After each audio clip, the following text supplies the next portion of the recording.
John, I'm chair of Aberdeen IJB, and I firstly wanted to acknowledge at the start of this meeting, I'm just so very conscious of all the increased pressures and demand in our system, our health and care system at this time, not just in Aberdeen, of course, but across the North East and the country as a whole. So building on the delivery of our own strategic plan, colleagues across Aberdeen Health and Social Care Partnership are bringing a renewed focus to the task of increasing capacity in our system. Initiatives that are making a difference are by ensuring that wherever possible, the health and care needs of our residents are met at the earliest opportunity to prevent people becoming acutely ill and requiring inpatient hospital treatment. We are also discharging people from hospital to appropriate settings as soon as is appropriate. And we're also freeing up capacity in hospital settings by introducing additional interim beds in care homes. Through these actions, the early indications are that these initiatives are making a positive difference.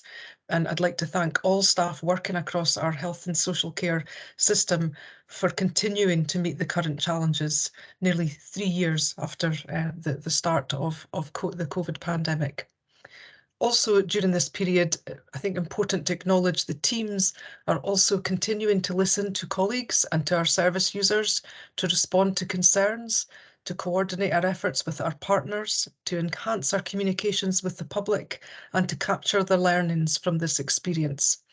And doing all these things will ensure we come out of this really difficult period with important learning and actions which will strengthen our system for the months and years ahead and help us build a more sustainable health and care system.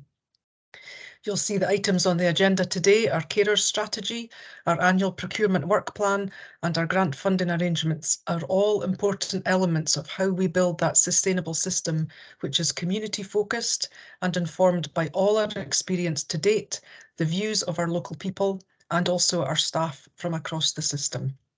So really important items that we're considering this morning. Housekeeping today, the meeting is scheduled to run from 10 till 2 o'clock. I propose that we have a 30-minute break at 12 and reconvene at 12:30. Emma, hopefully you can just remind me when we get close to that time so we consider when best to stop, but we'll have a half-hour break around midday. As we're going through the business, I'll ask everyone to introduce themselves and their role here today when you first speak, so that we all know who's in the meeting today. And before we come to the video presentation, can I just see if we have any declarations of interest or transparency statements that anyone would like to make this morning? Give folk a moment. Yeah, I see a hand up. It's Maggie and Alison. So go to Maggie first and then Alison Murray. Thanks, Leanne. It's just to note that discussion about the ACFO grant is towards the end of the meeting today, and I will stay for that but not get involved. I'm quite happy to stay without. I don't think it'll be prejudicial for me to stay for that discussion. Okay, so we'll note that as a transparency statement, Maggie. Thank you. Alison?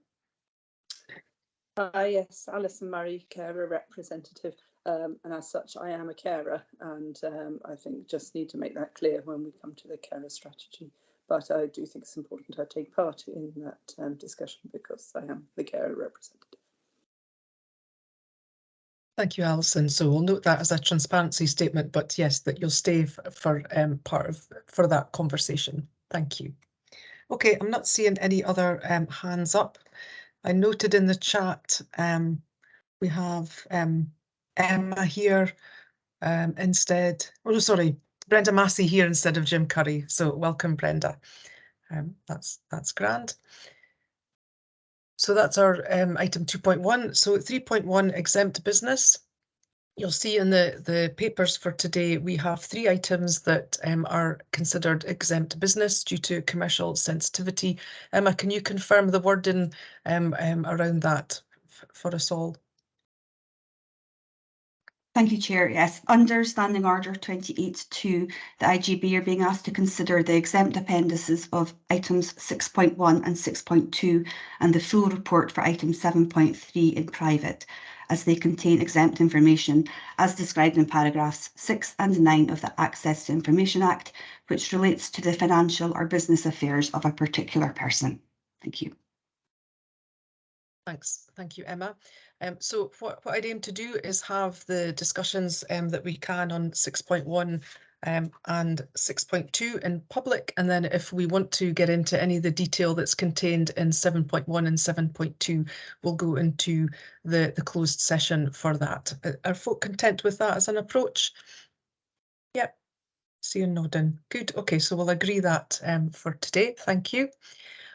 So now, just to help us get into our IJB mindset and put on our IJB goggles, we have a short film that we want to share with you today, which highlights the role sport and physical activity can play in supporting good mental and physical health. The clip that you're going to see was filmed in 2019, but the story it tells is still representative of the collaborative work which is going on and the impact that is happening in communities today, which contributes to our shared preventative and rehabilitation agenda. Sport Aberdeen's Active Lifestyles programme is delivered across Aberdeen, supporting people with specific conditions such as breathing difficulties, cancer, stroke and Parkinson's disease, as well as delivering initiatives such as falls prevention and Eat Well, Live Active. So together with Sport Aberdeen, we are looking to expand the work that you see in this video with a test of change in Sport Aberdeen's brand new facility in Northfield, which John Cook and I had the pleasure to visit at their launch last year. The initiative creates a health and social care community hub called Get Active at Northfield and includes access to community space where we hope to support local people to continue to improve their health through sustained physical activity. And my very straightforward way of looking at things, I see it that ill health gets treated in hospitals, but good health happens in communities through partnerships such as these.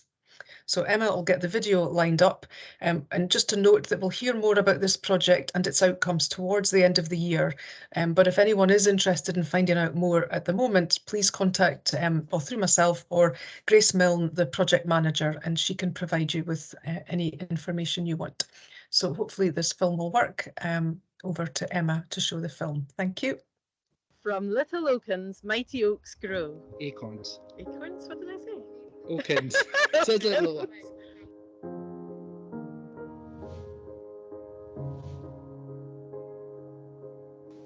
I first met Bud here when I came to the walking group.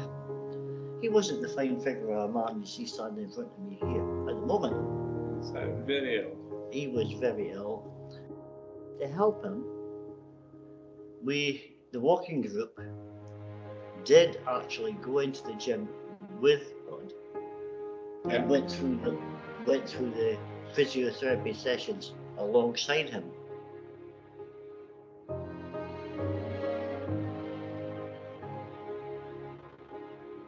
Mentally, my son died and I went downhill. After that, John in the group took me under their wing. It just helped me in the emotional part of my life.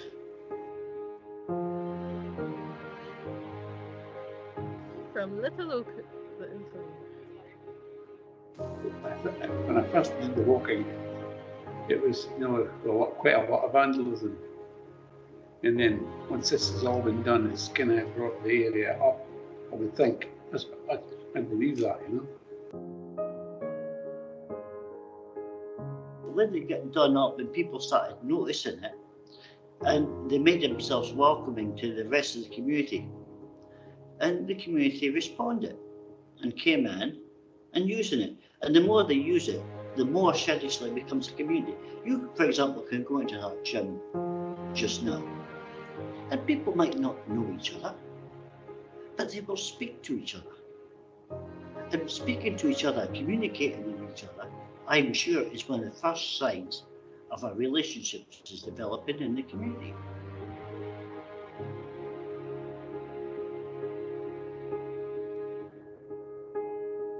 There isn't a lot of places for people to come together in this area, so it could be really good for getting more community spirit.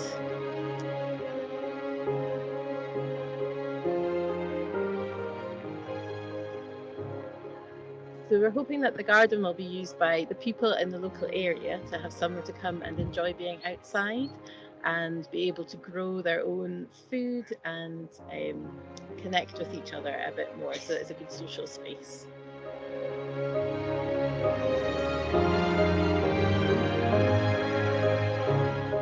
I haven't felt better. I haven't been happier. Without the Sherry Play group, I might have just not been here today. It's as simple as that.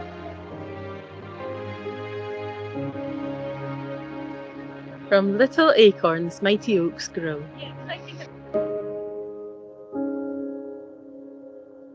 I'm going to the toilet, okay? Feel it.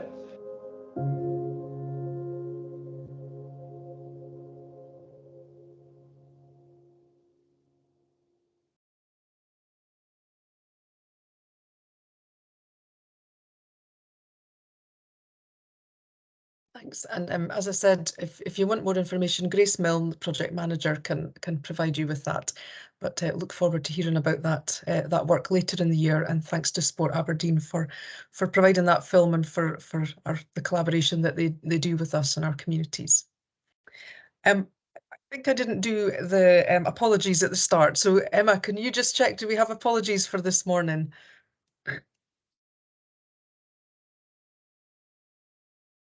Yes, we have apologies from Shona McFarlane. We have Jim Curry, who is substituted by Brenda Massey, and I think Councillor Tessera as well. I don't think she's joined us yet. Thank you. Thank you. Thank you, Emma. Emma, sorry, there's apologies from Angela Scott as well, but I'm here. I think that was Gail. Is that Gail Beattie there? It was Luann, Yeah. Sorry. Yeah, morning, Gail. Good to have you with us this morning. I'm having technology issues as well, but I think half of it's my fault, so I'm not saying too much. Good to hear your voice anyway. So we've had our video presentation. We'll now go then to 4.2, which is a minute of the board meeting of 29th November. Are members content with the minute as an accurate record of that meeting? Just give anyone a minute to raise their hands. No, I'm not seeing any hands being raised. Do we have any matters arising that we're not covering elsewhere on the agenda or on the planners?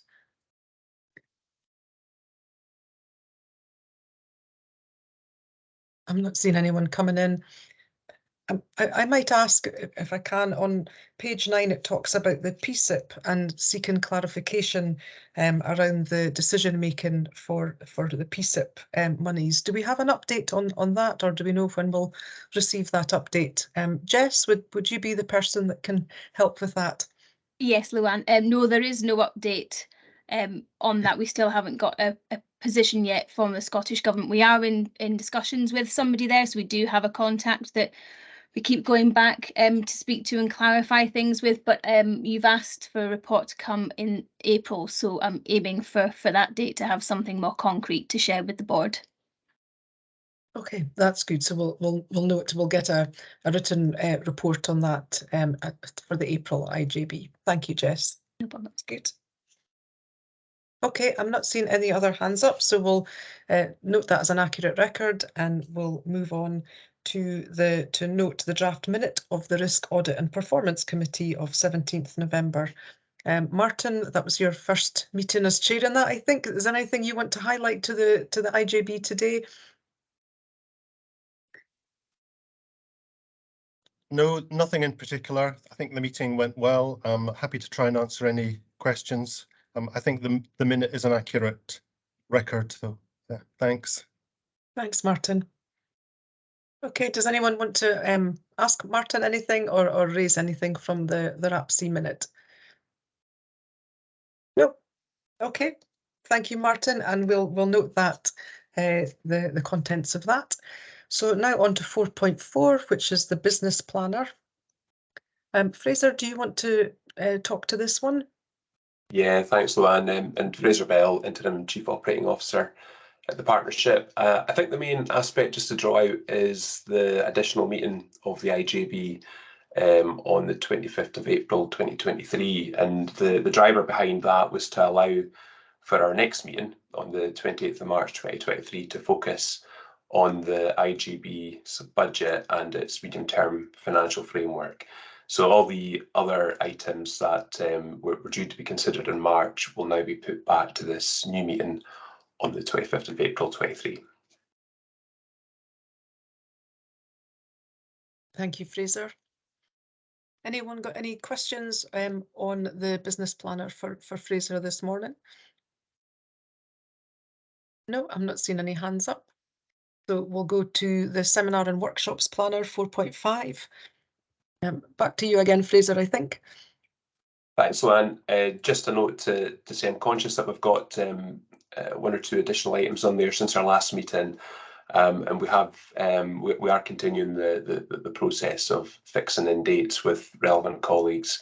So the next time the IGB gets this planner in front of it, I would anticipate 1 or 2 of those seminars having happened, and the other ones that are still outstanding having dates against them. Thank you, Fraser. Phil? Welcome, Thank Phil. you, Luann. Thank you. It's just to apologise to members of the IJB on the need to reschedule the seminar that we had planned for the 7th of November. Unfortunately, I was slightly detained by a hospital admission, but I am on the mend now. Thank you very much. Thank you, Phil. Good to see you back with us. And yeah, we look forward to having that later this year at a suitable time. Thank you. Fraser, am I correct in thinking that we're also going to have a short seminar on Teams on the finance prior to the finance meeting in March for the IJB? Yeah, that's right. Yeah, we'll get one of those squeezed in. I think that was agreed recently, Luann. So yeah, we'll get that scheduled. Yeah. Okay, good. Thank you. Just for everyone's awareness, we're going to do that. That's grand. Okay, I'm not seeing any other hands up, so we'll note the seminar and workshops planner and the plan for getting dates fixed for them for the year ahead. So now on to 4.6, Chief Officer Report. Sandra, over to you for this one. Okay, good morning and thank you, Luann. I'm Sandra McLeod, Chief Officer of the Health and Social Care Partnership. So good morning, everyone. I'd just like to say a few words about some of the key issues in the report and then quite happy to take any questions afterwards. As you'll be aware, we go through, start off with local updates. So staff wellbeing is quite a considerable focus for us, and significant amounts of winter safety items have recently been distributed to our staff and partners, and Christmas hampers as well, although that seems such a long time ago, but we're just now at the end of January. But they were distributed to various parts across the city centre locations to thank staff for their hard work throughout the year. We've also had the offer of free complementary therapies, and that will further increase in the next few months with sessions provided by NESCO students. That's been a really positive partnership that we've managed to take forward, and I'm pleased to say that discussions are well underway to establish a regular budget for staff wellbeing and less on ad hoc. Complex care is another local area that we focused on, and a complex care strategic business case was approved by Aberdeen City Council's Finance and Resource Committee on the 7th of December, and officers are now working collectively on an outline business case for the same committee on the 29th of March. You'll see within the report about GIRFE, Getting It Right for Everyone, and following the Scottish Government's request for applications from all health and social care partnerships to apply to become pathfinders. I'm delighted to say that Aberdeen City has been selected as one of the 11 successful areas, and we'll work on older people and frailty, and as well as GIRFEC to GIRFE pathways. Being a pathfinder, we shouldn't underestimate that will really enable Aberdeen City to showcase all the great work we already do in a collaborative and co-produced way, and help us refine our approach and share learning across Scotland with other pathfinder areas, including Aberdeenshire and Angus, some of our local areas. It will also enable Aberdeen to engage directly with Scottish Government colleagues and influence policy development for the future. And being a pathfinder shows that we are forward thinking, which is crucial when attracting new employees to come and work for us, and is a way to encourage current staff to say, although I wouldn't underestimate the workload that goes along with being part of this pathfinder and the fine balance our teams have to make in supporting this. Locally as well, there's been new arrangements for our enhanced collaborative clinical and care support for care homes. You'll be aware that that started during COVID times and has recently and has been maintained as part of our continued development. On the 14th of December, though, we received new guidance that was issued by Scottish Government in relation to how care home and care at home oversight groups operate. The advice letter recommended there was continued enhanced support for adult and older people's care homes to support the sector as it emerged from the pandemic and deals with the current pressure. There were a number of recommendations which included changing the name and removing the oversight to be now, as we know it, the Collaborative Care Home Support Team, with a move towards more collaborative improvement approach. And I think that's really in line with the My Health, My Care, My Home and the healthcare frameworks for adults living in care homes and the health and social care standards. There's also an ongoing duty to respond to serious concerns and report to the regulator, who will consider the next steps. So the group will work with the Care Inspectorate where there are concerns about a service to guide improvement and with a multi-agency action plan. But the local care home support team has been established and a supportive relationship with the sector and Scottish Care colleagues have been working through the advice letter with providers to ensure they're well supported and that they feel that the IGB and the government ministers can be assured of the quality care provided in care homes across Aberdeen City. I would say that they're really just, the letter just builds on the collaborative arrangements that are already in place and the approach that we generally have across Aberdeen City and indeed across wider Grampian. Community empowerment is another area. We've got Community Planning Aberdeen Board has approved a new community empowerment strategy in November 22, and that will see partner organisations striving to ensure all communities across the city have the opportunity to be equal partners in the planning process. And as part of the joint locality planning arrangements approved by the IGB on the 1st of December, offers from 2020, officers from the partnership were involved in the development of the strategy, ensuring it is aligned to our IGB approach. There are 7 new improvement projects within the new strategy, all of which contribute to the integration principle 10, that health and social care services are planned and led locally in a way which is engaging with the community. One of our projects in the IGB strategic delivery plan to develop the membership and diversity of our local empowerment groups, and improvement project 4, improve outcomes for community participation and community planning, will also be closely linked to this. At a regional level, we've seen our workforce plan approved in the previous IGB meeting, and work has commenced on its implementation. A delivery group has been established and group members have been tasked to consider how we will measure that going forward. At a regional level also, the North East Partnership Steering Group update they have discussed key issues around about the whole system and included a presentation on the frailty pathway. And the group are agreed to explore in more detail in the next section specific workforce pressures around this area, and also discuss hosted inpatient mental health and learning disability services prior to a report coming to IGB for approval. At national level, I'm sure that people are well aware of the current the demands on services right across health and social care, and the health and social care system continues to face significant demand for services. And to help to address this demand, there is a renewed focus locally to increase capacity within the system. This has included a focus on interim beds in the city, increasing capacity within hospital at home, and reviewing the model for medical cover in care settings within the city and addressing unmet need in the city. In recent weeks, we've had the addition of 19 interim beds within Aberdeen City, which were approved previously, and we have used additional funding for a further 43 interim beds. Of these, 24 are now available, with a further 19 coming on stream over the coming weeks. And as it is, we continue to work with all our care homes in terms of vacancy management, and ensuring flow from hospital remains a priority, but more fundamental that we continue to meet the needs of the population within Aberdeen City. Thank you, Luann, and happy to take any questions. Thanks, Sandra. Thanks for that really helpful overview of what's in your report. I'll give folk a minute to come in with questions. Just put your hand up if you want to ask anything from that. Okay, so that's a few hands up. I think I saw Martin Gregg. Martin, do you want to come in first? Thanks. Yeah. Thank you. I think you asked us to introduce ourselves. I'm Martin Gregg, a member of Aberdeen City Council and a member of the Integrated Joint Board.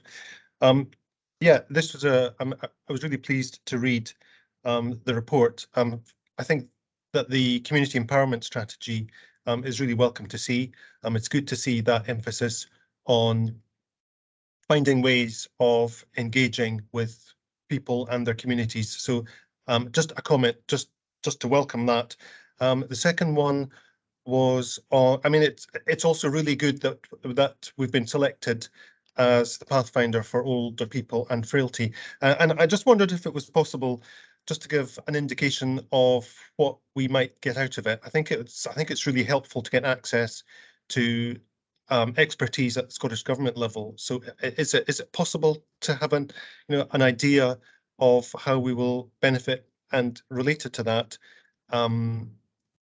we will, and there will be quite a bit of analysis done in-house to prepare for the Pathfinder. So, and I'm just wondering if that's a relatively manageable amount of work that we're going to have to do to prepare to take part as fully as possible in the Pathfinder. So, kind of from our perspective locally, and what do we get from the Scottish Government? Thanks. If that makes sense. Thanks, Martin. Yeah, absolutely. Sandra, do you want to respond to that, or someone in the team? I'll come back and respond to that, and I'm sure colleagues will support me if there's anything that I don't give enough detail. So thanks very much for the question. I think it is important to understand what we will get out of that. We're very careful when we applied for the two projects that we put forward, that they were both areas that were already in train, if you like, and we were already thinking about as part of our delivery plan within Aberdeen City. So the GIRFE to GIRFEC, the GIRFEC to GIRFE, that link, there's a lot of work that's been done between our health visiting, school nursing, and along with education and our social work partners within Children's Health, to see really how we can understand that intergenerational work. So that was really building on that. With regards to our frailty as well, that again was work that we were working on locally and have built on.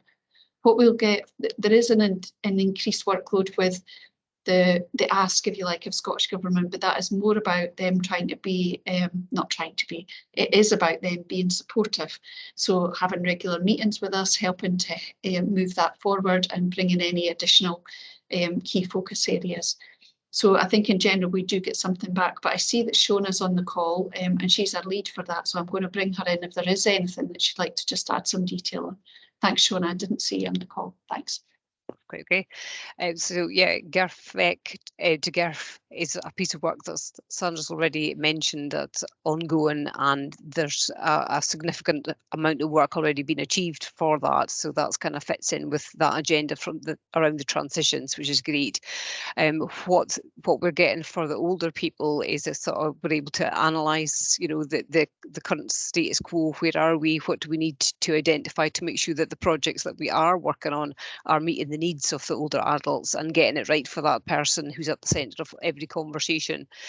So that what the programme looks like, it's split into 4 design schools where you go through each part of the process with your team and pull in the right people at the right time.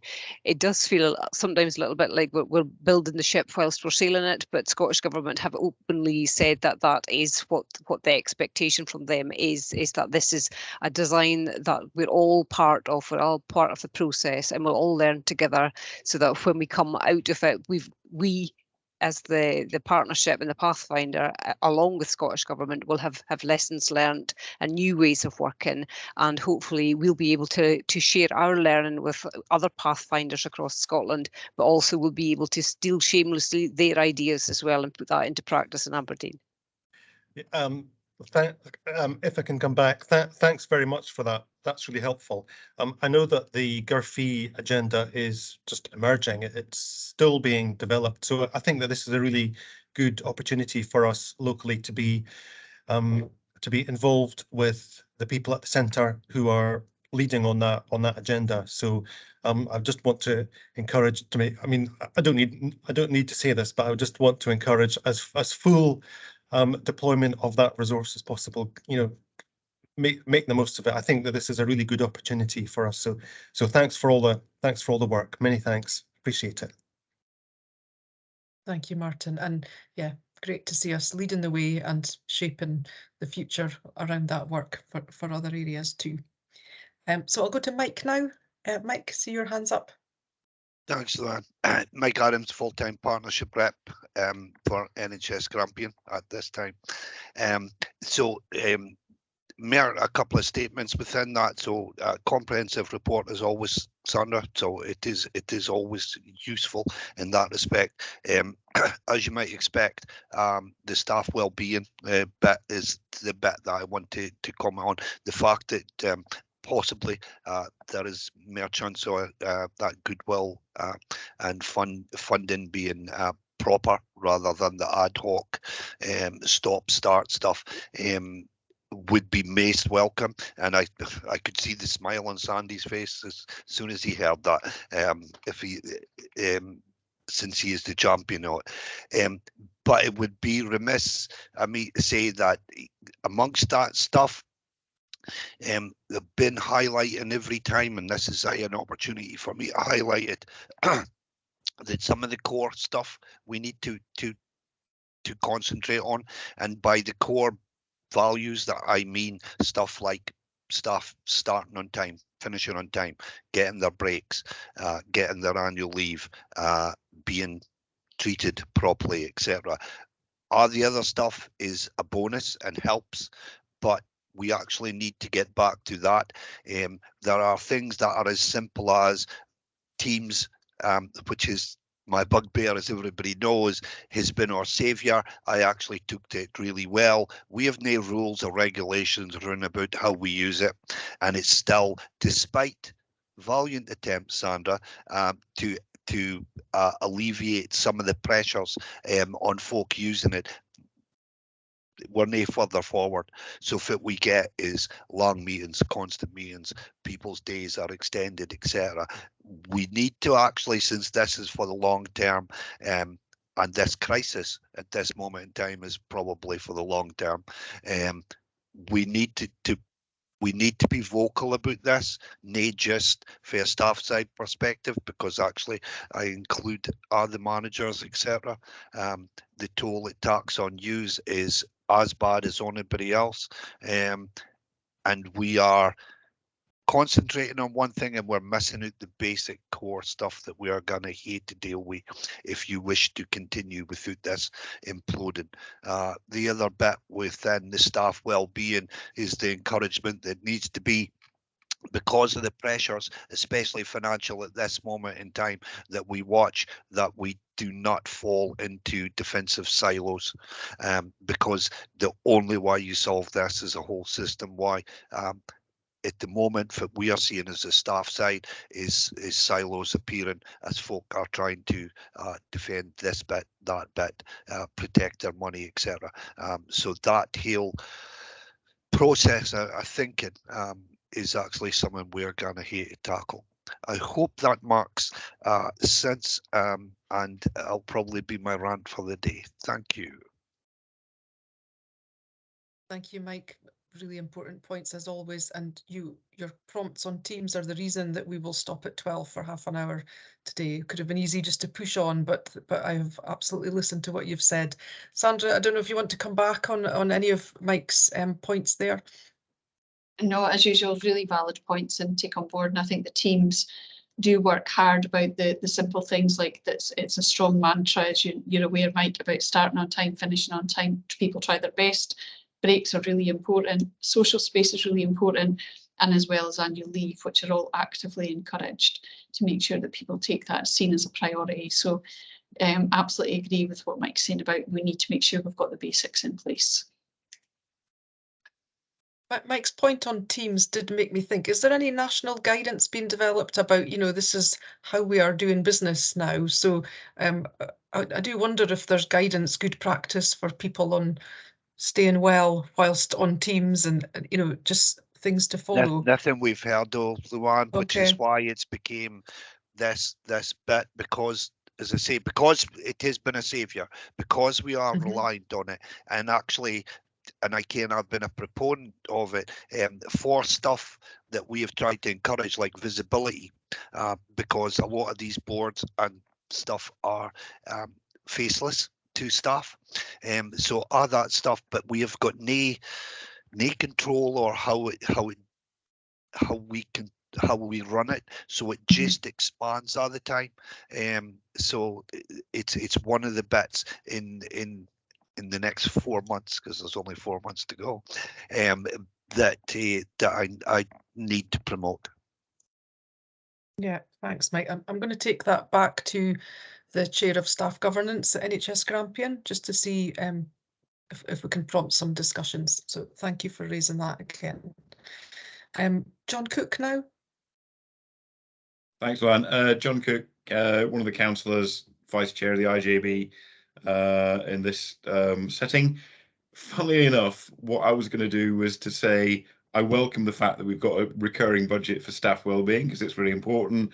And I was then going to say, I'll be interested to hear from Mike Adams, particularly in terms of, is there anything we should be doing differently, or is there anything else we should be doing, which I think we've now got completely covered. It strikes me if there's no national guidance on the stuff like Teams, let's develop our own and share it with everybody else as an example of best practice. But yeah, my thunder has been stolen by Mike. Thank you, John. That's never a bad thing, I think. Martin. Thanks. I'm just trying to read my notes. We just heard about the number of additional interim beds. Could I please be reminded? I've scribbled down some numbers there. Could that please be repeated? Because I think that the interim beds are really important. They can really make a good impact on things like hospital discharges. So maybe if we could just have those numbers again, and perhaps an indication of the kind of impacts that they will be able to help us with. Thanks. Thanks, Martin. Sandra? Yeah, thanks, Luann.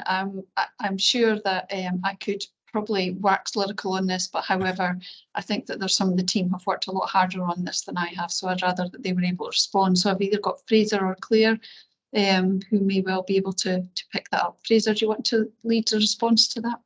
And colleagues? Yeah, happy to pick up. So in the IJB, you might recall back in October, at its meeting, that it agreed a proposal to increase the number of interim beds in the city through one of the care homes. That's one called Woodlands. We've currently got in place there 24 beds that are available to us, but we're looking to increase that by up to a further 19. We're working closely with colleagues across the partnership and the care home to do that in a sustainable manner. It's not something we can do overnight. It's something that we have to build up to and make sure that it's done in a way that's comfortable for us, but also comfortable for colleagues at the care home. And we will hope that that will go a significant way in helping to address some of the capacity issues that we're experiencing in other parts of the system, including at the Royal Infirmary. Okay, thank you for that. So are the 24, they're now operational, are they? Yeah. Yes, we've got access to up to 24 at the moment, and we're looking to add a further 19 at the same care home. Okay, that's really welcome to have that additional capacity. That's great. And the further 19 beyond that, that will also help. Thanks for that. Thanks. Sandra, do you want to come back in? Yeah, just to raise, I suppose, raise awareness for the board's information, is that it's good to see, and I suppose the IJB should be aware that this was approved and the interim beds were approved before. This is seen as an area of good practice that other areas are picking up on. So excellent to see we're ahead of the curve on that, and that the additional support is helping us look at that even wider, as I'm sure that Claire is working on. But definitely something that we've been well at the vanguard of, I would say, in interim beds across Aberdeen City. Thanks, Sandra, and good to hear it's making that difference. Claire. Hi, thanks. I'm Claire Wilson, the lead for adult social work. I was just going to come in, Councillor Gregg, on the impact of of the homes. So as Sandra said, we did have 19 across the city, and then as Sandra said, before the ask came from Scottish Government, we had already had the collaboration with the Woodlands in terms of that 43 beds. So this really helps with flow, not only for those waiting for a permanent care home, so it means that they don't have to remain in hospital. We can discharge them timely into that interim set until their choice of care home becomes available, but also for people that are maybe not really ready to go home quite yet. They maybe need a little bit more time. They've maybe got a complex care package in place. So again, it stops them from remaining in hospital. So really good outcomes. And we work in collaboration with the care homes, really closely with the care home support team as well, to ensure that good flow through the interim and then to their final destination home, hopefully, and that's what we're trying to do. But for some people, obviously, that's onto a permanent care home. So really good outcomes we've had so far. So the increase of the bed just helps us give that capacity, keeping them across the city, but also working with Woodlands, and that 43 beds is going to be a different way of working as a kind of collaborative MDT for the future. So it's really positive. Thank you. Many thanks. I appreciate that. Thanks. Thanks everyone for responding to Martin's questions there. Do I have any other questions for Sandra? No, I'm not seeing any hands up. So we're asked to note that report. So we'll note Sandra's report. Thank you for that really comprehensive overview, Sandra. And we'll also make sure we note in the minute the discussion about the use of Teams, and I note Brenda's comments in the chat about the digital champions within the city, looking at that and needing managers, and I would say at all levels of the organisation, to get on board and do that cultural piece around it. So we'll absolutely follow that up offline after today's meeting. So thanks for raising that. Okay, so we'll now move on then to the 5.1, which is the carer strategy. Thanks everyone who came to the Beach Ballroom a couple of weeks ago now to, it was a really good session we had with the Carer Strategy Implementation Group, and great to see it before us today. Stuart has just appeared on the screen, and as has Amy. Is it a double act for introducing the Carer Strategy to us today, Stuart and Amy? Indeed it is. Good, over to you guys. Thank you very much, Luann. Good morning, everyone. My name's Stuart Lamburn. I'm a Transformation Programme Manager for Strategy and Infrastructure within the Strategy and Transformation team of the partnership. So on behalf of the Carer Strategy Implementation Group, we're delighted to present the final version of our Carer Strategy. For a number of months now, CSIG, the Carer Strategy Implementation Group, and in particular Amy, have been working really hard to pull this together.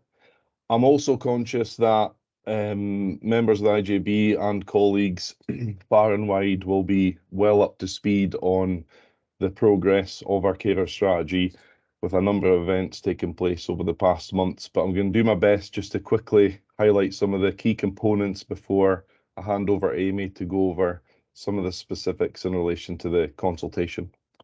So as we highlighted back in the IJB that was held in October 2022, there were a number of key areas that we needed to progress, and we got feedback on from the IJB carers and the CSIG group themselves. The action plan for the strategy will be the main focus for CSIG moving forward as we move into the delivery side of the strategy. So it's great to now have that ready to go. And like I say, that'll be our main focus moving forward. When the first draft version was presented to the IJB back in October, we didn't have any of the financial information ready at that time, nor the feedback from the carers inquiry, which we've now analysed, went through, and is included in the updates presented to you today. Referencing 3.6 in the covering report, and again recognising that a key aim is for us is to build on how we identify and engage with carers. It was agreed by the IJB that further exploration on engagement and consultation with carers was required. So we set out an engagement and consultation schedule to talk to as many carers as we could and as many public spaces as we could get into. This is set out in 4.6 of the covering report, and indeed in more detail in Appendix A within the papers for this item. This demonstrates the activities and approaches we undertook, as well as the feedback we received.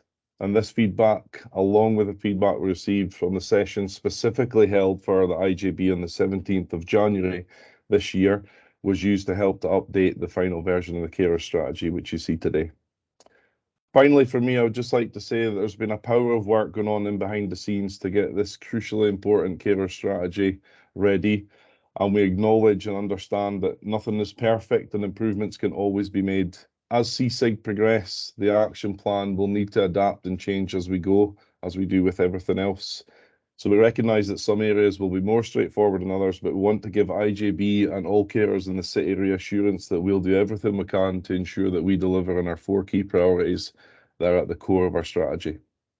Now I'm going to hand over to Amy, who, as I say, along with all the members of CSIG, our legal colleagues and everyone involved in this, has been the backbone of a lot of the work that has gone into the development of this. So I'll hand over to Amy. Thank you. Hi, good morning, everyone. I'm Amy Richer. I'm a programme manager as well, but I'm here in my role, latter role as Senior Project Manager for Strategy. So just want to thank Stuart. I'll give you a short overview of how our additional consultation period has shaped this final version and presented to you today. Our strategy continues to have the 4 main priorities which were outlined previously. So these are identifying as a carer and the first steps to support, accessing advice and support, supporting future planning, decision making and wider carer involvement, and community support and services for carers. So a short outline of these priorities, how we want people to feel about their experience of support and our overall actions is provided in the plan on a page on page 59 of your pack, and it's page 5 of the full strategy. And I would draw attention to that as a means of kind of getting a quick overview of everything that this strategy intends to take forward.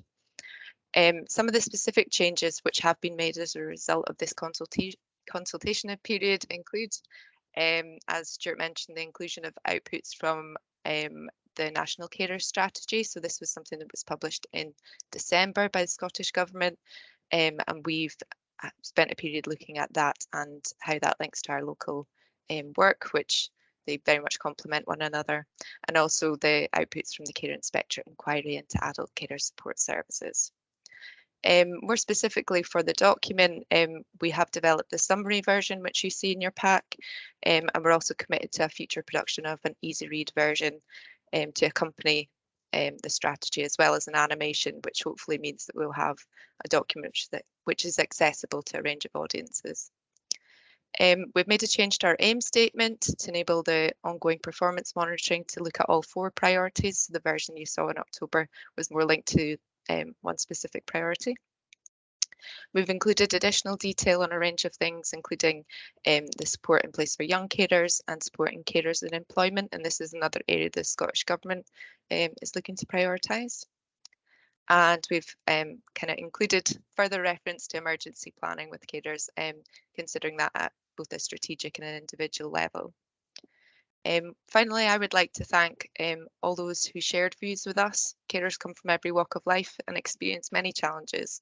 And I'm personally very grateful for those who spoke with us for making the time to participate, because their time is already very stretched. So thank you. We welcome any questions. Just to say as well, Luann, if I can, that following on from your suggestion, I'll speak with Emma Robertson to build in an annual event for the IJB, similar to the one we held on the 17th of January, to build in that small session every year just before the annual report comes to IJB, so we can focus on the progress we've made and continue to focus on the years ahead.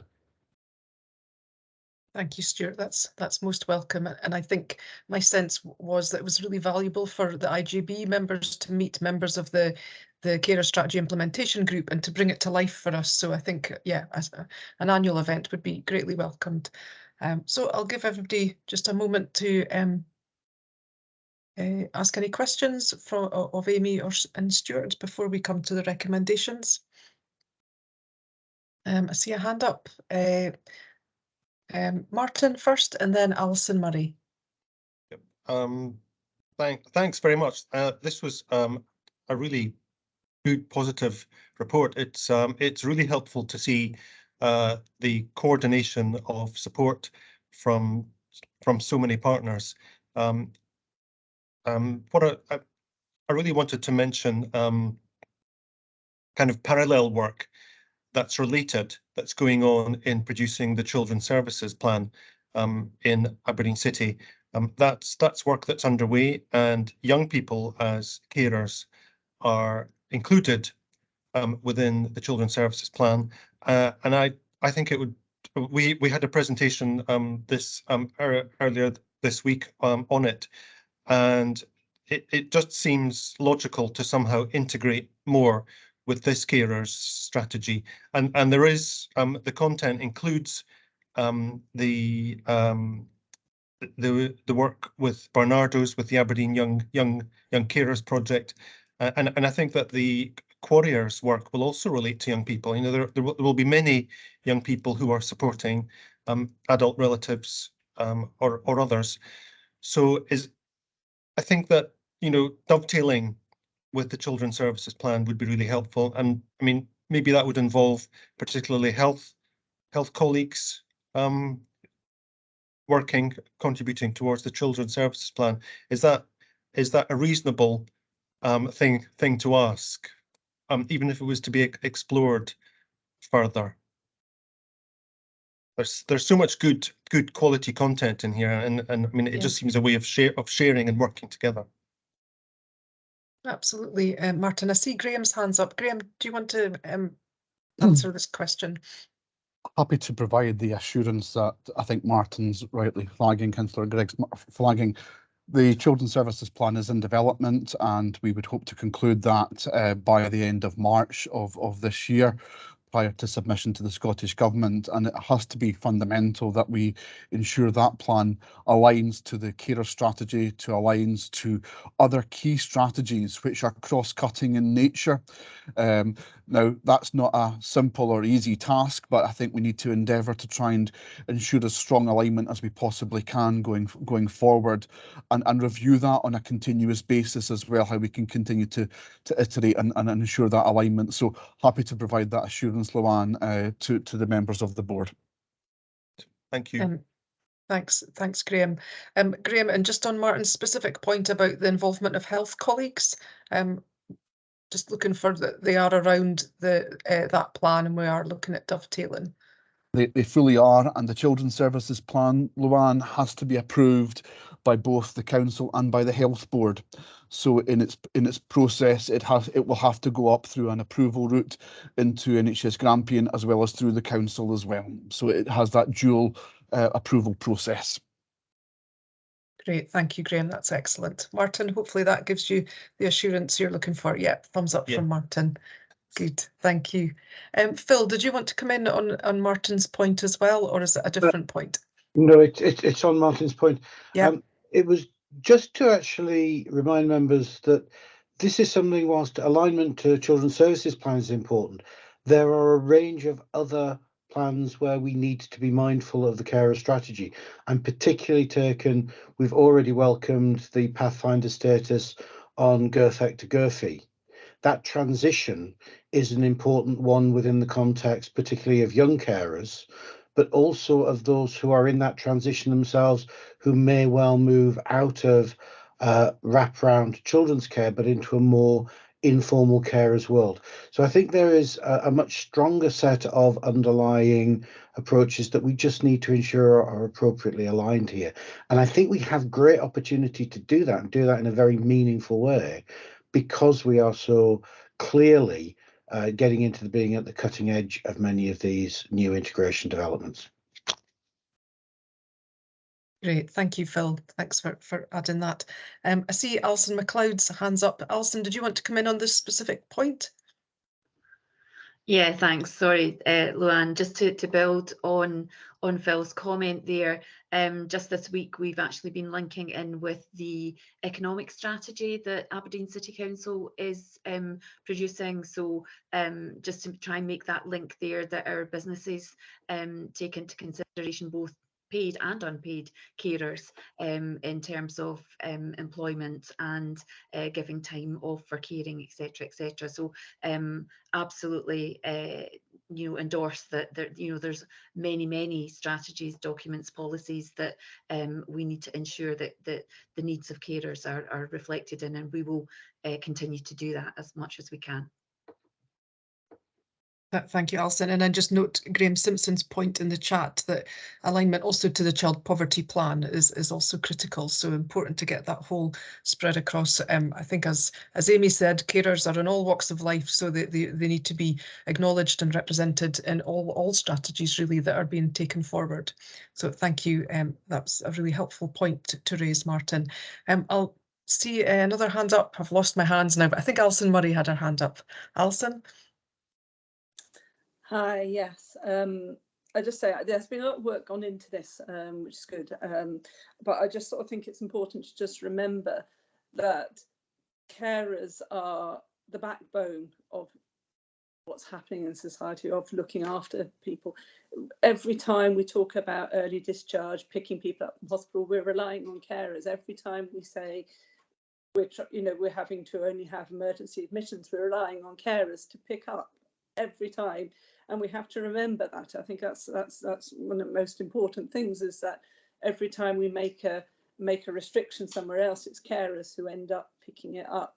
And also, I think it's important, there was a statistic in the carer strategy, which I think it's important repeating, and that is only 32% of carers in Aberdeen feel supported in their caring roles, which is a shockingly low number.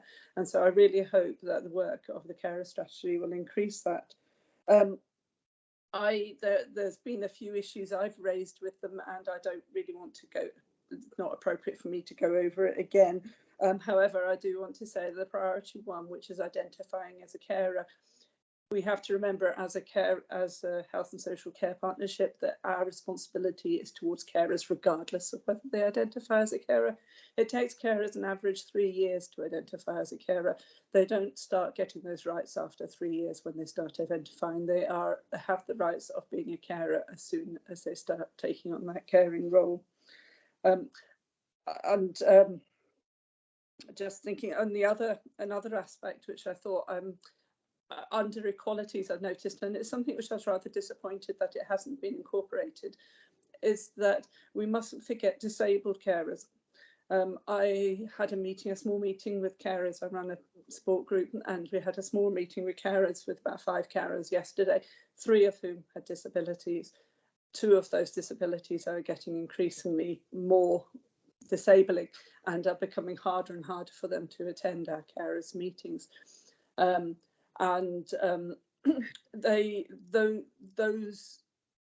Those disabilities, those are making it harder and harder to perform their caring role. Caring disabilities is not just about easy access to equipment, to information. It is also about supporting them in those caring roles. And those disabilities also often require increasing hospital admissions and things of their own. And how their person they're cared for is looked after is also always a huge worry to them if they have to go to hospital. Indeed, actually for them, it's beginning to become that the person who's cared for has to be doing more of a caring role themselves. So it becomes, as I say, a sort of codependent relationship. And I think it's perhaps something we need to focus on more, certainly under equalities, is disability. I notice it's not mentioned under equalities, and it is an important one to include under equalities there. The other thing I thought is important to mention is the Children's Services Plan. How children with additional needs themselves, so with disabilities themselves, are cared for, impacts on parent carers. And I think it's important that in drawing up that Children's Services Plan, you also listen to parent carers, because they have a right, as part of the Carers Act, to be considered when services are being designed. I think that was me. Yeah, thank you. Thanks, Alison, and thanks for all your contributions around this work. I think for me, and I see Amy's hands coming up to come in, a really important part of this that I'm learning about is the importance of that reference group that will be developed this year, so that we have ongoing work to make sure we are capturing the experiences and the needs of all the different types of carers that are out there, people with disabilities, people from Black and ethnic minority groups, and a whole range of others, so that we're not this strategy is not like this is it fixed and on a shelf. This is going to be something that evolves and develops over the years ahead. And the reference group and reaching out to different types of carers is a really important part of that. And I'll certainly be looking for that when we're having our future sessions on this work. But I'll be quiet and let Amy come in. Amy. No, you've covered a lot of it there already, Luann. Yeah, absolutely. Just to kind of reassure Alison around the perspective of all carers is so wide-reaching, but certainly within our equalities work and within the reference group, getting the perspective of carers who have themselves a disability is really important. And if there's people specifically that Alison's in contact with that want to get involved, I'm sure we would welcome that as well. And certainly want to kind of reach that group, the reference group having a kind of wide reach, looking at alternative methods of engaging with people and thinking about that in terms of what disabled carers and all carers are able to do. So certainly encourage that and look forward to working with Alison on that as a team. On Alison's other point about identifying as a carer, I would just want to kind of agree wholeheartedly with the point that she makes that often carers don't see themselves in that role. And interesting statistic there around the 3 years. Just to say, that's part of why that action really kind of emphasises the importance of staff working in health and social care in the wider community, having an understanding of carers and being able to kind of support that around it, knowing what it is to be a carer and maybe helping people to recognise the rights that they have and the support that's available to them. So certainly not just the responsibility of a carer to identify themselves. Thank you, Amy. Alison, did you want to come back in? Yes, it was just saying about disability. It's not just about taking perspective, so that is part of it because it's also providing the service, but it's designing the service, sorry, but it's also ensuring, I think disability really needs to be listed specifically under the equalities, and I noticed on your equalities page and on your equalities section, I think disability needs to be put in there specifically so that we focus on disability and the barriers to care, providing care and accessing carer support from having a disability. And I was disappointed it hasn't been put in there, but I think disability needs to be listed specifically. Thanks, Alison. Back to Amy, is that something that's possible to do? I would say that the disability is reflected within the impact assessment. If it's not as strong as it needs to be, we can certainly update that, but it certainly is the action plan, right? In the action plan as well. Okay, so we can make more emphasis of that, and we'll see that coming through over the next year. I had a question just to understand a bit more about Amy, and one of the recommendations is about a launch period, and I suppose I'm really interested in how we get the message out about the importance of carers and how people, what support's available both to our workforce but also to carers themselves. So could you tell us a little bit about what's planned around the launch and also about the animation that you mentioned? Will I come in on this one, Stuart? I know that Stuart will be more directly involved when the launch takes place, but yes, so we've had to think around how we would promote this and reach out to different groups, and are working on a short animation which will hopefully bring together the key points around the strategy in something that's more accessible and shareable to other groups. We've had really good engagement during the development of the strategy when we've gone out and spoken to staff groups and gone out to existing partners with the strategy as opposed to specific events. So we're keen to kind of use that approach, take our CSIG members with us in terms of promoting the strategy and doing a period of launch in the spring. Hopefully also coinciding that with having our easy read version ready so that we have all our documents ready to really share them and promote the strategy. I don't know if Stuart wants to come in. No, just to really back that up to say that obviously with that animation being ready, then CSIG will obviously compile some of the covering information to go out with that. And like you said before, Luann, use the strategy itself to help raise awareness across staff groups and in communities as well. And we're targeting spring, obviously, because we expect things to be ready by then. And then obviously we'll move forward with that. So it's something that it's not a one-off type event. It's something that will continue to build as we move throughout the next few months, certainly in the first instance, and we'll continue to build on that too. Great, that sounds really good. Thank you. So I think I don't see any other hands up. So with the caveat that we'll have a look at the wording around people with disabilities that are carers and see if that can be strengthened. I think you're getting really good and strong support from everyone in the IJB for this important strategy.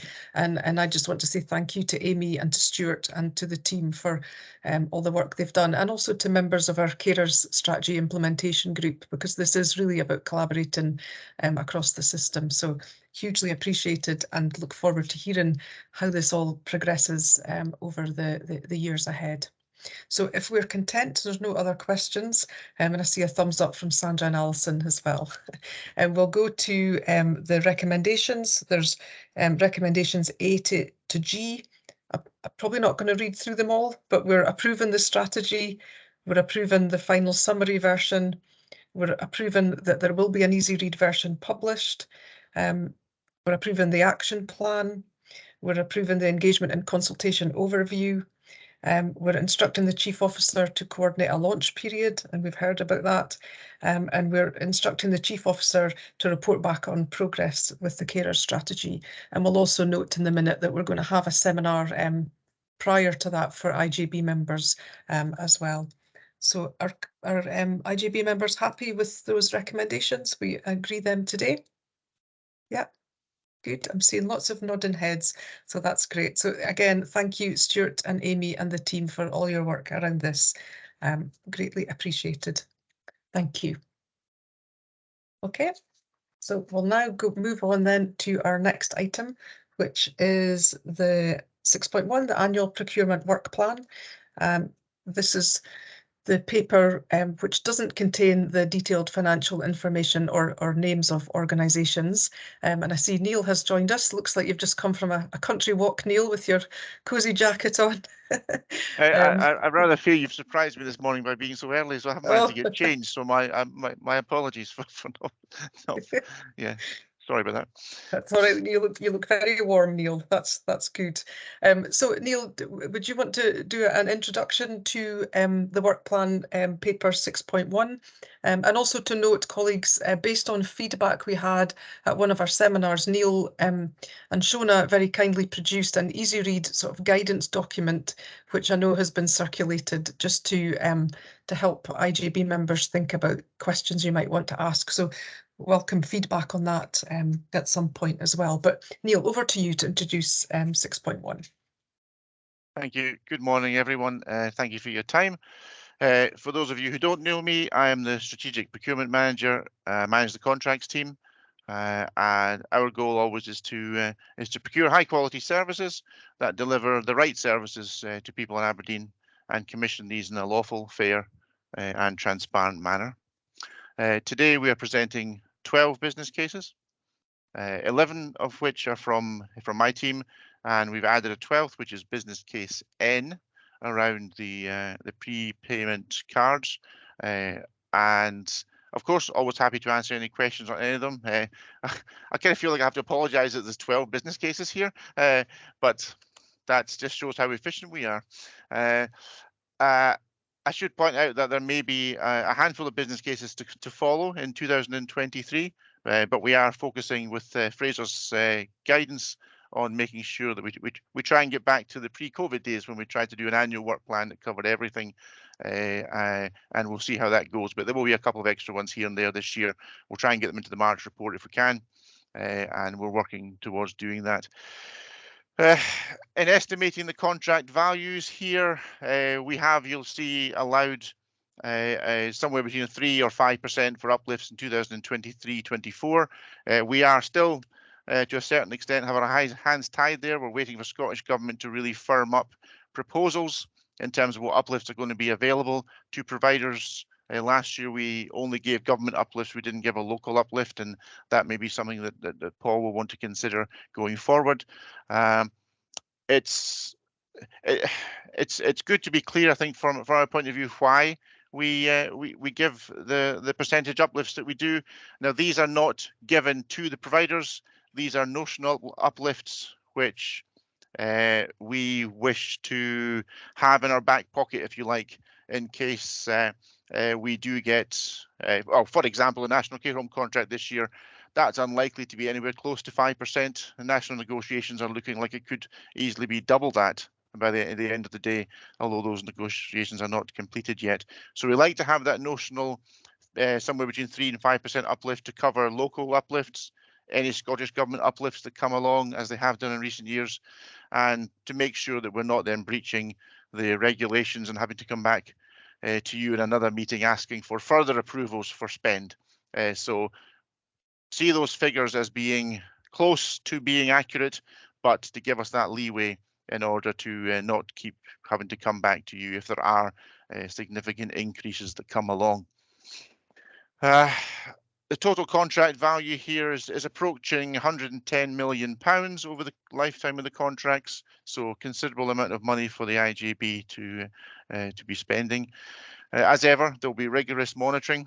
Will take place both with my team and also with Alison MacLeod's team and with the practitioners who make placements with these particular services.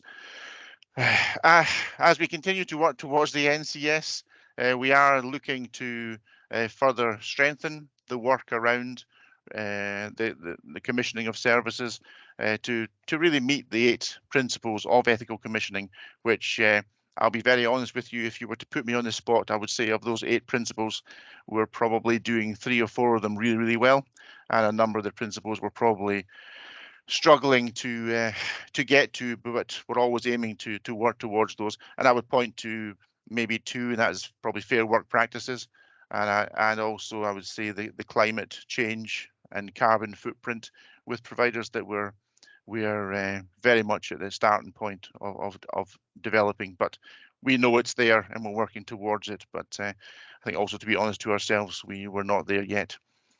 I have received comments on all the business cases and annual reports from Luann, from Fraser, from Shona, from various board members at the agenda meeting, along with all those who were consulted on the individual business cases, so legal colleagues, financial colleagues, and obviously, if you have any questions, I'm happy to respond to those now or after the meeting.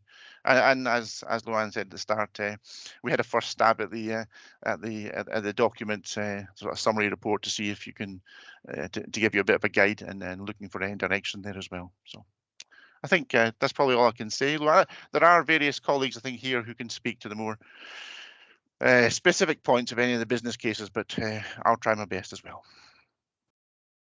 Thank you, Neil. Thanks for that really thorough overview. I see Christian's hand up. Christian. Yeah, thank you. Christian Allard, Councillor for Tory and Federal. I was just talking about the uplift, and thank you very much for the explanation and for what you sent us, what was very helpful. And I see that I do understand the principle of between 3 to 5% uplift for 2023, 2024. What does worry me a little bit is if we're going to take any contracts on 5% year on year, are we going to make this decision as early as now, or are we postponing any decision for next year and the year after and the year after? No, thank you for your question. And I would just say, I would just reiterate that the uplifts are very much notional. We are not in a position even for this year, Christian, to say what the uplifts will be, because we just don't know what the Scottish Government are going to do. But we will approach each year separately, and this gives us the leeway to negotiate up to that level, knowing that we're not going to breach the financial regulations and have to come back asking for further approvals. So it's very much notional, and it's based on the experience that we've had over the years, that especially in recent years with COVID, where we have had over the course of the year, I think last year we had 3 different Scottish Government uplifts over the course of the year, so we're getting up close to the 5% level, and I believe 7% around the national care home contract. So it's very volatile out there in terms of what we're going to get uplift wise. So this gives us that bit of leeway, and absolutely not saying that we're agreeing to these uplifts across each year of the contract at this point. It's really just for this meeting here. So you can be reassured that we're not getting the checkbook out yet. Thank you very much for that, Neil. I'm fully reassured. Thank you. Thank you, Christian. Martin. Thank you. It's kind of on the same theme. We're looking at a list of quite detailed granular contracts. So I'm trying to understand how we relate each proposal per contract to that general strategic assumption of no change in demand at 4.2, relating that to the no change in demand for services and that between 3 to 5% uplifts. So obviously there's been work done to evaluate each individual contract and how that should be adjusted. So I'm just kind of looking for reassurances. I mean, that sounds like quite an amount of potential risk involved in assuming no further increase or decrease in demand, and the percentages, they seem quite generalized. Sorry, this is a very vague question. I'm just trying to understand how to relate from the very precise recommendations that we have to what's guiding these proposals for change. Just for reassurance. The experts have already gone through all of this and you know the landscape, but just kind of for me and for the board. I think for each of the business cases, they are all related, of course, to the current needs out there initially. There are a number of the business cases where we are asking to extend because we haven't done the necessary work around them, and we want to ensure the safety and security of all the placements that are there before we make any changes. There is, of course, the overall Strategic Commissioning and Procurement Board has a work plan which now captures all the services. So before they could have been dotted around all over Aberdeen City, Martin, now they all filter in through that process. So there's eyes on those as they go through. It is difficult because we have to address the need at the moment, but we also know that we want to make changes. We want to work more ethically and follow the National Care Service principles. And I think that will be where there's a gap between getting these services, continuing with them at the moment, but then also working towards developing new services and better services as we go along. So it's there's that balance there between securing the current need and what we plan for the future. In terms of the uplifts themselves, yes, they are very general, and that's really based on the point I made before around ensuring that the IJB is fully aware as best as we can what the potential financial risks will be going forward. And I think that is something we've always done and hope to continue to do so that you're not given any particular shocks. We have one business case which we have failed you in that respect, although I think the mitigation around that is clear, and that is the business case K, I think it is, where we've asked for additional funding because services have changed radically. And new services have come under that banner over the last couple of years, mainly I think due to the COVID situation, and there we've had to come back, and that's something we don't really want to do on a regular basis because it is a new financial impact for you. So that's kind of the reasoning behind it. Hopefully that tries to answer your question. I'm looking to see if Shona and maybe Fraser would want to come in here and just to reassure you a bit further, but yeah. No, I found that helpful because clearly it is a dynamic situation. And you have to balance very complex resource judgments in a very volatile environment. So that's given me some really helpful insight into the commissioning rationale behind this. So thanks for that. Thank you. Thanks, Martin. I think my experience of being around this, Martin, is also that this is about given stability to our providers based on what we know now. But that doesn't mean that what we know now and what we need now will be the same in 2 years. But that's why we see additional business cases coming through. But what we want to do is make sure that the providers we've got know what they're being asked to deliver and have the funds to do that, and have that certainty over the next period. But things will change, and we'll receive new and different business cases on the back of that. Is that fair, Neil? No. Yes, I think so. Yeah. Yeah. It's always very fluid. Yeah. Okay. Thank you. Hope that gives you some assurance, Martin. Yeah. Thank you. I'll go to John now. John Cook. Thanks, Luann. Yeah, and it's kind of following on from Martin's question in a sense. And apologies to officers for not actually raising this question before, but I just wondered, it just kind of struck me, given that the number of contracts that we're letting is 110 million or thereabouts, would it not make sense for us to take these at the same time as we're doing the budget and the medium-term financial strategy and do all those things together, rather than have this or have these, and there are quite a few contracts, on an agenda where there are also other important stuff like the care strategy? Saying that, I get that not all the issues here are purely financial, and I also get that there will be times in the year where we need to bring additional procurement issues to the board, and that's unavoidable. But just I thought I'd welcome comments on that. Yeah, I would just say that to give credit to Fraser here, that's something that we've already talked about in recent weeks, about making sure that those things are tied up with the financial planning. For sure, it makes perfect sense. There are occasions, as you've noted yourself, John, where that isn't possible. But in general, getting this annual work plan together and have it aligned to the financial planning as well makes total perfect sense, and we would welcome that very much in our team.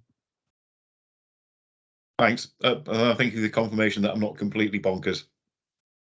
That may be a different question, John. That may be a different question that need more time. But okay, colleagues, thank you for those questions. Before we go to recommendations, I just want to check if anyone's holding any questions that you want to take in private that are around any of the exempt papers, 7.1, or our colleagues content that we go to recommendations now. A minute, John. I've got a couple of minor, just very minor things that are probably better taken in private, but okay. I'm just playing safe.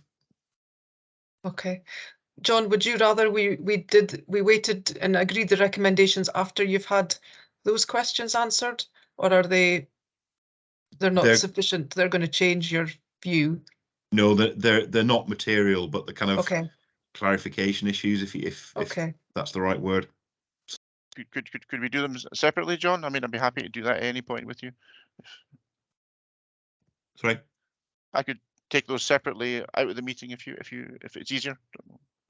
I'll raise them in the private session if that's okay, because I think others might be interested. But they're minor clarification points. They're not going to change my view on the recommendations.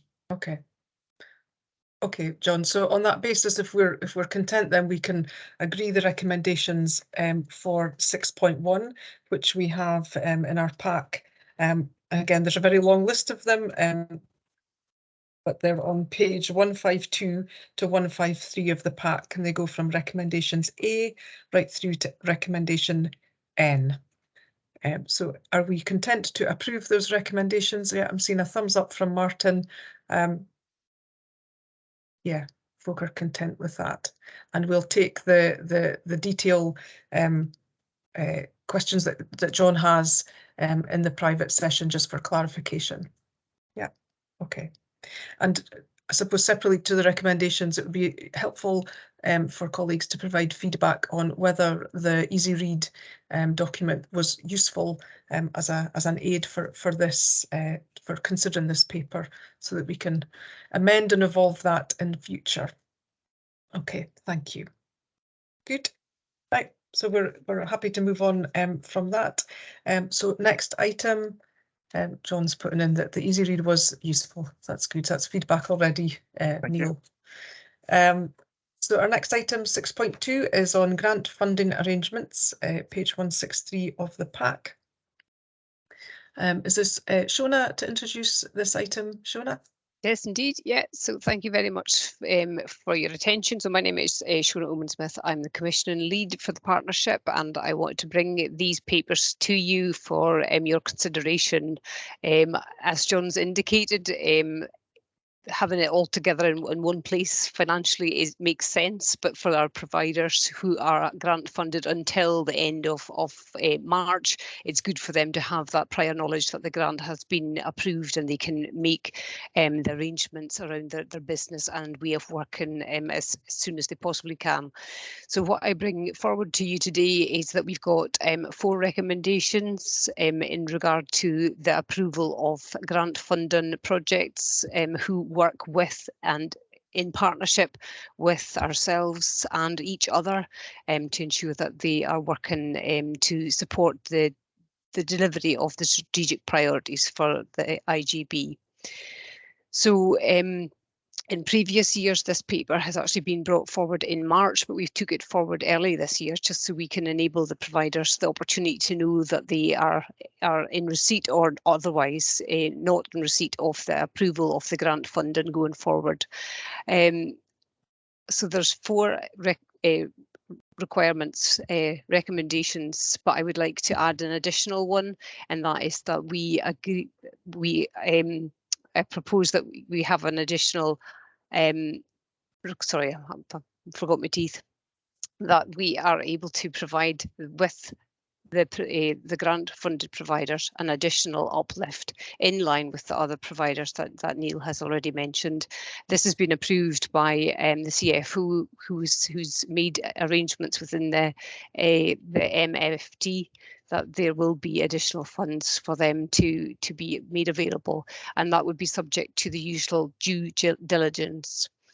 In the terms of in the spirit of honesty and transparency, I would like to ask for some forgiveness from the IGB members on the admission on my behalf on the paper that was presented, because the uplift of the previous year had not been applied to those numbers. So I will make sure that those numbers are updated and forwarded to the members as soon as possible. So what I'm asking is that I'm given the opportunity just to amend those figures and I can present them back to yourselves. So we've got the flat rate that was approved in previous years, which had been there had been some money reduced for the grant funded projects over years, but in negotiation with the CFO we decided that the final rate, which was awarded last year, should be continuing for the grant funded projects for this year, with the uplift being applied in addition to that. So just for assurance, the uplift has been awarded previously and paid to the providers, so it's just an omission on my behalf on the paperwork, which I ask for your forgiveness for. So we continue to work closely with all the grant funded projects who, without them even knowing it, they are working in a GIRF principled approach. They are working to ensure that people are supported individually. They are working from, they're supported from their current position. We're working with them as early as we possibly can for the early interventions. We're joining up and joining our information and sharing our approach to them all. And we always work on a human rights approach. So those are the 5 principles of GIRF, which we work with, as Neil's already mentioned, under the ethical commissioning, which is closely aligned to the GIRF principles. So I'm happy to take any questions. Thank you, Shona. I will open that up for questions from IGB colleagues.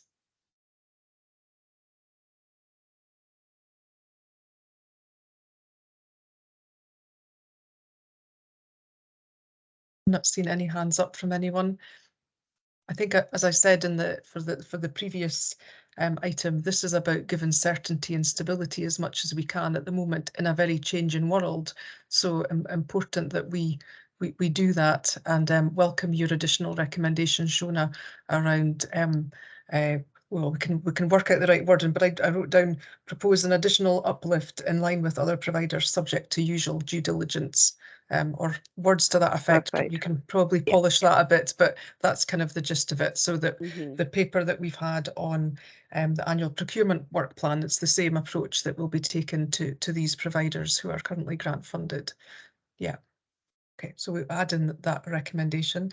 So I'm not seeing any hands up for any points of clarification from colleagues. So I think that I can go to the recommendations then, and we're being asked to approve the expenditure for third sector, approve the expenditure for independent social care sector representative, approve the expenditure for 4 counselling services and transport service, and make the direction in Appendix A to Aberdeen City Council, and then find and the additional one to propose an additional uplift to the flat rate in line with the other providers subject to usual due diligence. Yeah. And thank you for bringing that up to us, Shona. They're always up for you know, making changes and improvements. So no need for an apology on that one, but good that we're doing that. Okay, are colleagues content with all those recommendations with the additional one as well? Yeah. Okay, I'm not seeing any queries on that. June? No? Just in content, thank you. All right, thank you. Okay, good. Well, we'll approve those recommendations, and that closes off that piece of business. Just to say thank you to Shona and to Neil. I don't know if Neil's still on the call, but just and the team behind this hugely appreciate the work that goes in day in, day out around all the procurement we do. We hugely rely on our commissioned activities that are a key part of what we do. So really appreciate the work the team is putting in and the honesty about where we are and the work still to do around ethical commissioning. So thank you, Shona, thank you, Neil, and the team for that. Okay, so we'll now, I think that concludes our public part of the meeting. Is there anything else? I haven't missed anything, have I? That is our public part of the meeting finished. So we can switch off the recording. We're at 11:30, so I think we carry on.